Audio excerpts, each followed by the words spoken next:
मेरे पूर्वज ये लोग हैं। तो इसलिए अब भारत के अंदर 99% लोग, भारत के अंदर रहने वाले सब के पूर्वज यहीं के हैं। क्या आपने कभी आईने में देखकर खुद से पूछा है, मैं सच में कौन हूं?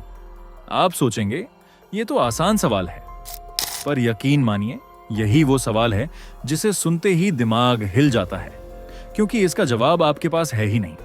जरा आंख बंद कीजिए और कल्पना कीजिए, आपकी रगों में दौड़ता खून वही है जिसने कभी वेदों के मंत्र सुने थे, वही जिसने नालंदा की गलियों में शिक्षा का दीपक जलते देखा था, वही जिसने मंदिरों के आंगन में दीपक जलाया था।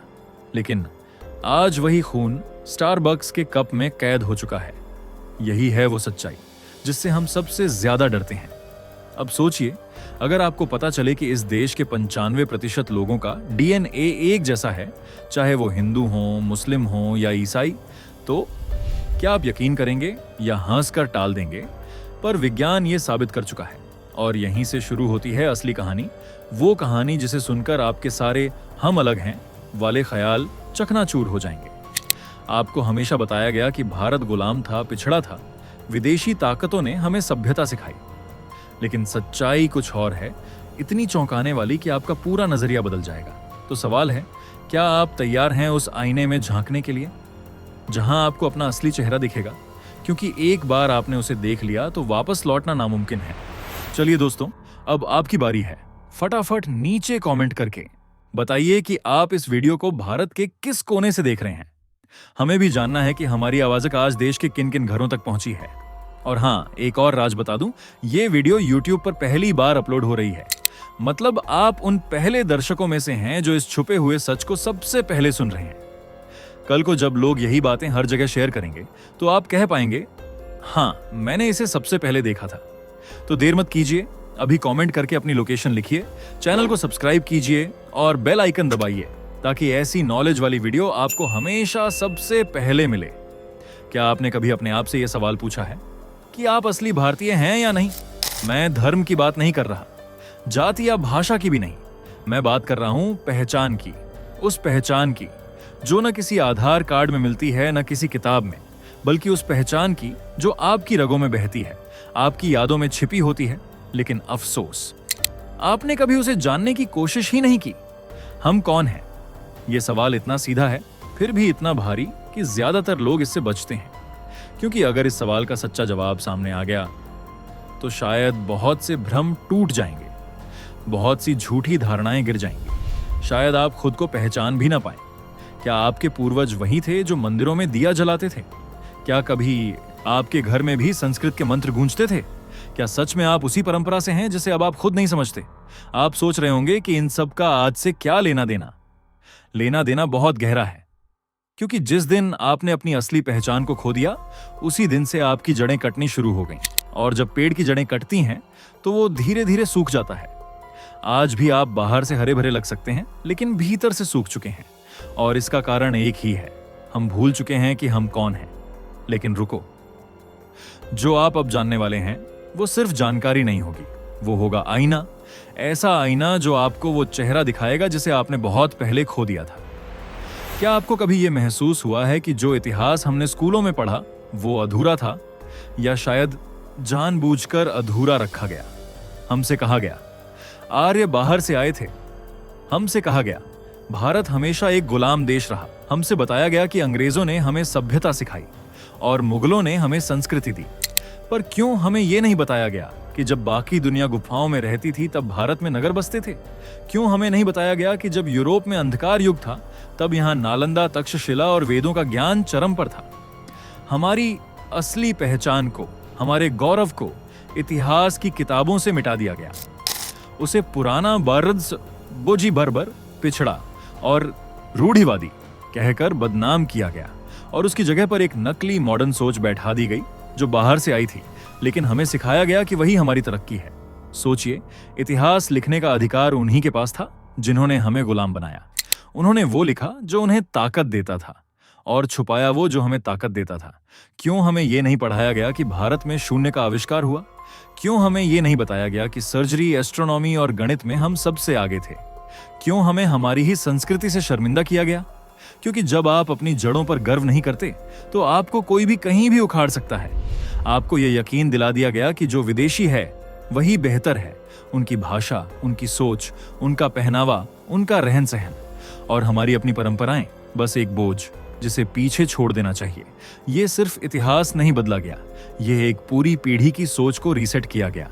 और अफसोस की बात यह है कि हम में से ज्यादातर को इसका एहसास भी नहीं हुआ। अब सवाल यह है, क्या हम फिर से अपनी पहचान वापस पा सकते हैं? अब जरा सोचिए, अगर मैं आपसे कहूं कि इस देश में रह रहे 95% लोगों के डीएनए एक जैसे हैं, तो क्या आप यकीन करेंगे? शायद नहीं, क्योंकि हमें बचपन से यही सिखाया गया कि ये हिंदू हैं, वो मुसलमान हैं, वो सिख हैं, ये ईसाई हैं, जैसे हम सब अलग अलग नस्लों से आए हों। लेकिन सच्चाई इससे बिल्कुल अलग है। जेनेटिक साइंस कहती है, भारत के उत्तर से लेकर दक्षिण तक, पूरब से लेकर पश्चिम तक, हम सभी के पूर्वज एक ही मूल से निकले हैं। हम सब एक ही मिट्टी, एक ही हवा, एक ही नदियों, एक ही सभ्यता के फल हैं। आप चाहे किसी भी धर्म को मानते हो, आपके पूर्वज भी उसी धरती पर खड़े होकर सूर्य नमस्कार करते थे, वो भी गंगा में डुबकी लगाते थे, वो भी AUM का उच्चारण करते थे। धर्म बदला हो सकता है, लेकिन DNA नहीं बदला। हमारी रक्त रेखा एक है, हमारा इतिहास, हमारी संस्कृति, हमारा भूगोल सब साझा है। तो फिर हमने कैसे मान लिया कि हम अलग हैं?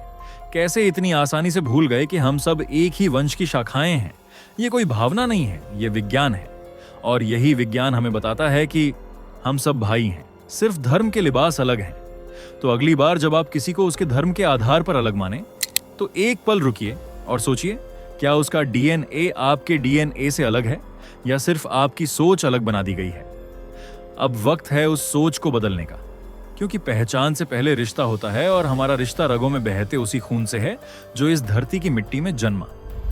हर देश की एक आत्मा होती है। भारत की आत्मा थी उसकी संस्कृति, उसकी भाषा, उसके संस्कार।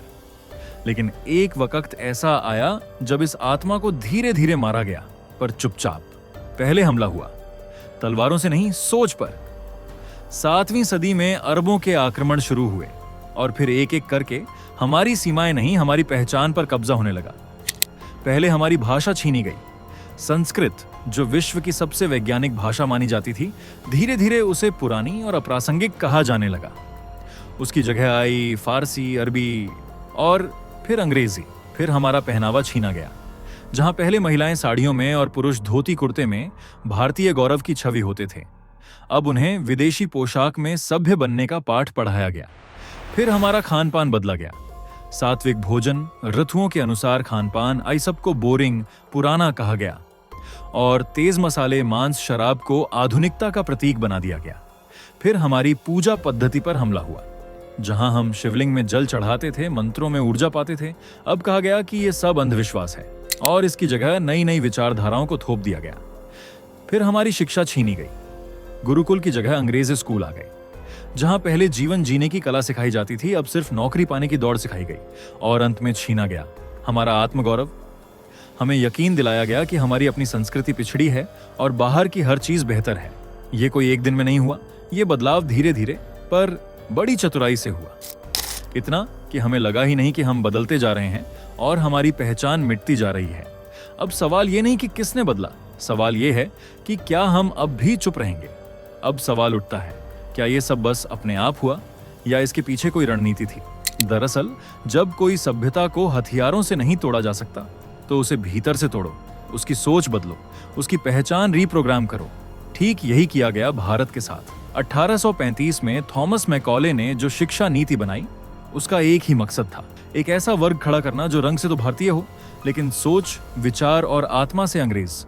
और यहीं से पैदा हुआ वो नया किरदार, ब्राउन साहब, जो अपनी ही भाषा बोलने में शर्म करता है, अपनी संस्कृति को गंवारू मानता है और विदेशी स्टाइल को ही सिविलाइजेशन समझता है।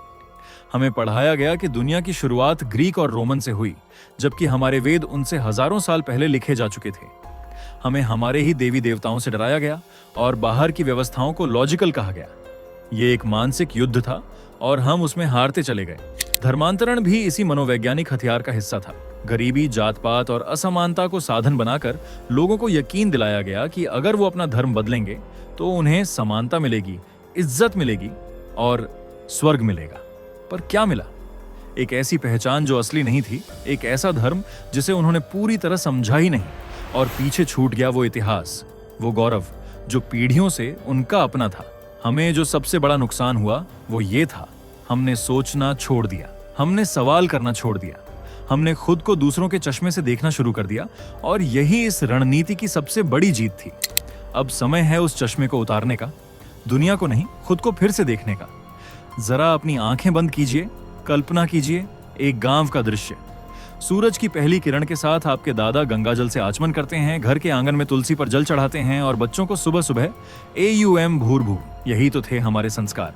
फिर सोचिए आज का दृश्य, वही घर अब खाली है, तुलसी सूख चुकी है और हाथ में गंगाजल की जगह स्टारबक्स का कप आ गया है। क्या आपको नहीं लगता कि हमने कुछ खो दिया है? हमारे देवी देवता जिनके आगे कभी हम सिर झुकाते थे, आज उन्हीं को मूर्ति कहकर नजरअंदाज कर दिया गया है।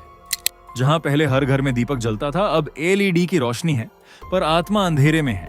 हमारे श्लोक जो कभी ज्ञान के स्रोत थे, अब ओल्ड फैशन चेंट्स बन चुके हैं। हम खुद ही अपने अतीत से कटते चले गए। हमें यकीन दिलाया गया कि देवी देवताओं की पूजा एक अंधविश्वास है, कि संस्कार एक बोझ है और कि जो विदेशी है वही मॉडर्न है। पर क्या आपको याद है उस पहली बार का दिया जलाना या मंदिर में माथा टेकते समय जो शांति मिलती थी? वो सब क्या वाकई पुराना था या कुछ ऐसा जो हमें जोड़ता था? संस्कार कोई रिवाज नहीं होते, वो हमारी पहचान होते हैं। वो धागा है जो हमें हमारी मिट्टी, हमारे पूर्वजों और हमारी आत्मा से जोड़ते हैं।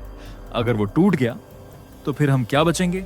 अब समय है, स्टारबक्स के कप से जरा हाथ हटाइए और फिर से गंगाजल को महसूस कीजिए, क्योंकि वहीं छिपा है आपका सच्चा भारत।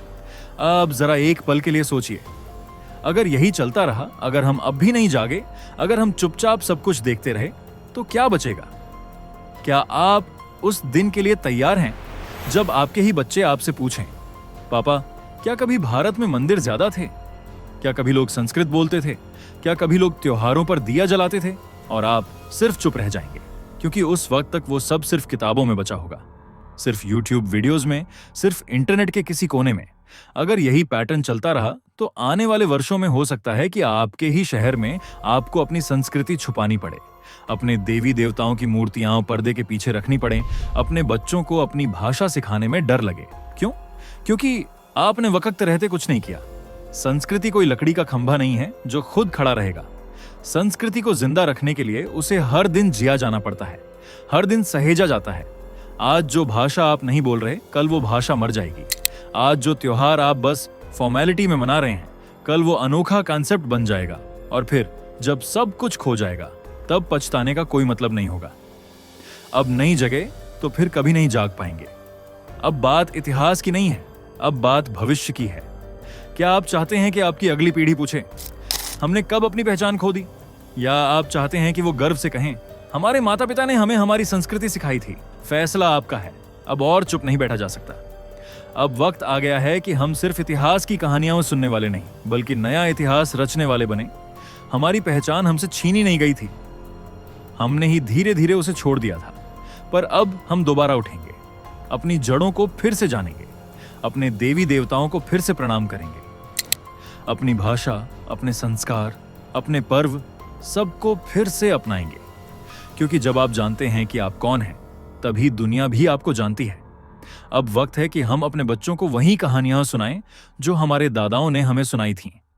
अब वक्त है कि हम भारतीय होने पर सिर्फ गर्व ही नहीं, बल्कि जिम्मेदारी भी महसूस करें। हम फिर से जय श्री राम कहने में शर्म नहीं करेंगे, फिर से यज्ञ की अग्नि में आहुति देंगे, फिर से मां सरस्वती से ज्ञान की प्रार्थना करेंगे, क्योंकि यही है असली भारत, यही है असली भारतीयता। और अगर आप भी महसूस कर पा रहे हैं कि अब समय आ गया है, तो आज से ही शुरुआत कीजिए। अपने घर से, अपने बच्चों से, अपने पहनावे से, अपने व्यवहार से गर्व से कहिए, मैं असली भारतीय हूं। दोस्तों, आपकी स्क्रीन पर 2 और वीडियो दिख रही हैं, जिसे देखने के लिए आप स्क्रीन पर क्लिक करें। दोनों देखिएगा, बहुत अच्छी वीडियो बनी है।